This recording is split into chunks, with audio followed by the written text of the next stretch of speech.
Chers amis, Rabbi Yochanan ben Zakkai disait « Si, pendant que tu plantes un arbre, on vient te dire « le Messie est venu », finis d'abord la plantation et après, va recevoir le Messie. » Et voici quelques mots à propos de l'histoire du Nouvel An des arbres, appelé Tu Bishvat, ce qui signifie le 15 du mois de Shevat.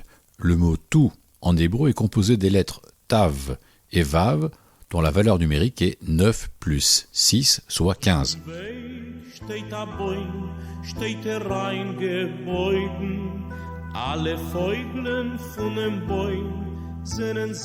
À l'origine, la date précise de ce Nouvel An des arbres a été discutée et deux opinions s'opposent dans la Mishnah Rosh Hashanah, chapitre 1, Mishnah 1. Je cite un extrait de cette Mishnah. Il y a 4 jours dans l'année qui servent à célébrer le Nouvel An, chacun dans un but différent. Le premier Shevat est la nouvelle année pour l'arbre, selon l'école de Shammai. Mais l'école de Hillel dit le Nouvel An pour les arbres est le 15 du mois de Shevat. Pour Shammai, un Nouvel An ne peut être fixé que le premier jour du mois, à la nouvelle lune. Pour Hillel, qui se fondait sur les données du calendrier agricole, c'est à partir de la moitié du mois de Shevat que les pluies diminuent d'intensité, que la sève reprend et que les bourgeons se forment.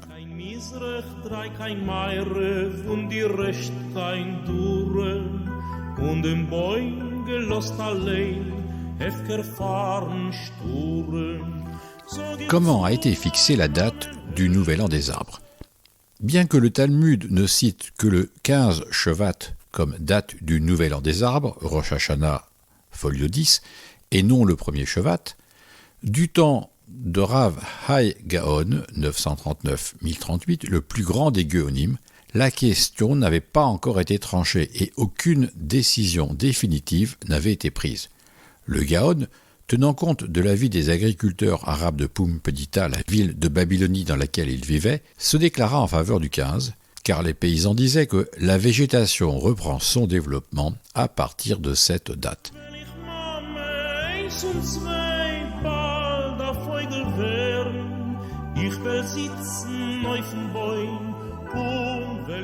Quelle est la signification du Nouvel An des arbres ? Selon la Mishnah, le sens de Tu Bishvat, le Nouvel An des arbres, est essentiellement halachique et concerne le prélèvement de la dîme et l'interdiction de consommer des fruits les 3 premières années.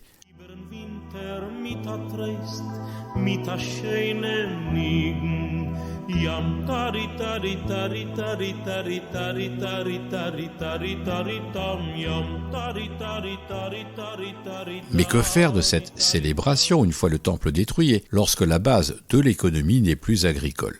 C'est là qu'un nouveau minhag que chacun peut appliquer prend toute sa place. Pour préserver un sens à cette date, on a pris l'habitude de consommer le 15 du mois de Shevat 15 fruits comportant si possible des fruits d'Israël.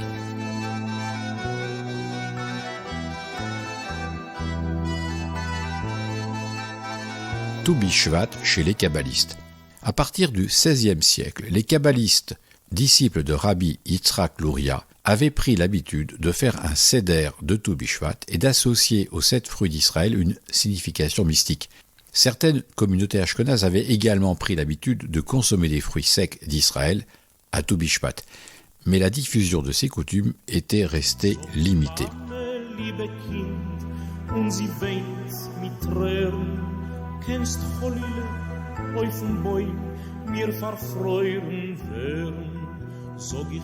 Tu Bishvat et le sionisme. La renaissance de Tu Bishvat à l'époque moderne est le fait du mouvement sioniste, avant même la création de l'État d'Israël. Cette renaissance s'explique aisément par la reconnexion des Juifs avec le travail de la terre après 2000 ans d'exil et le travail héroïque des pionniers qui ont défriché, replanté les arbres et fait refleurir le pays d'Israël. C'est le cas en particulier de la coutume qui consiste à planter des arbres le jour de Tu Bishvat, initiative prise par l'un des membres du Mizrahi, et de celle qui consiste à consommer 15 fruits. Ces 2 coutumes ont été très largement adoptées dans tous les milieux juifs. Il faut souligner la dimension pédagogique de ces modalités de célébration de Tu Bishvat qui sont partagées par toutes les écoles juives et tous les Talmudei Torah. bin ich mir a Vogel, wenn die Mame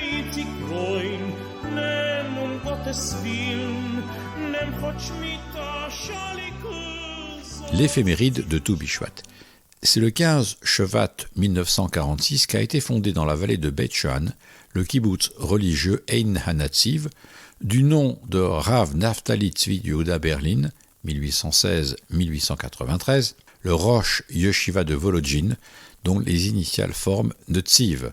C'est également le 15 Shevat 1948 que la première Knesset de l'État d'Israël indépendant a été inaugurée.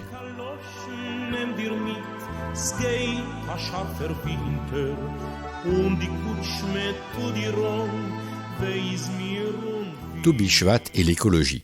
Plus récemment, la célébration de Tou Bishvat a pris un sens éthique et philosophique, avec une réflexion portant sur l'écologie et sur la responsabilité morale de l'homme face à la pollution, à la surconsommation, à la déforestation et à la destruction des ressources naturelles.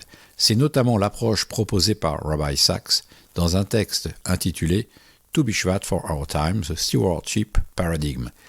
Il avait résumé ce texte en quelques lignes. L'impératif écologique du judaïsme est un équilibre délicat entre maîtriser et soumettre la nature, Bereshit chapitre 1, et l'asservir et la protéger, Bereshit chapitre 2.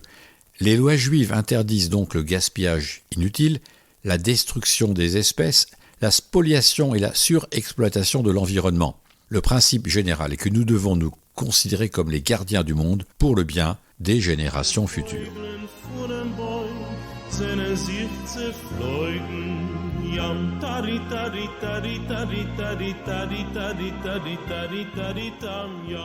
Tou Bishvat après le 7 octobre.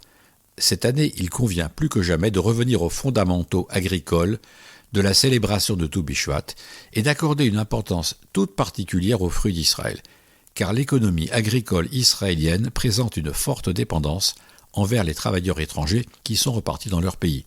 Aussi, la récolte doit se faire avec l'aide de volontaires, qu'il convient de saluer, mais qui ne peuvent pas apporter de solution définitive à cette question. Il y a là un sujet de réflexion.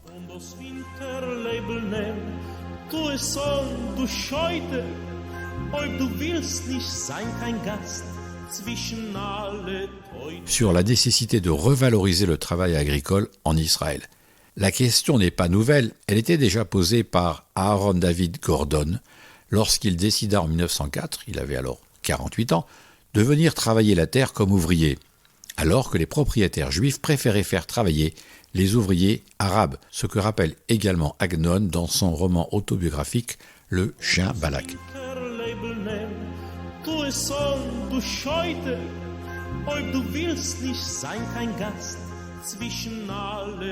Et si tous les Juifs venaient passer chaque année une semaine en Israël pour travailler et aider à la récolte ? Tous ceux qui ont fait du bénévolat agricole cette année en reviennent enchantés et sont prêts à recommencer. Alors, on peut rêver, et il arrive parfois qu'un rêve devienne réalité. Tou Bishvat Sameach.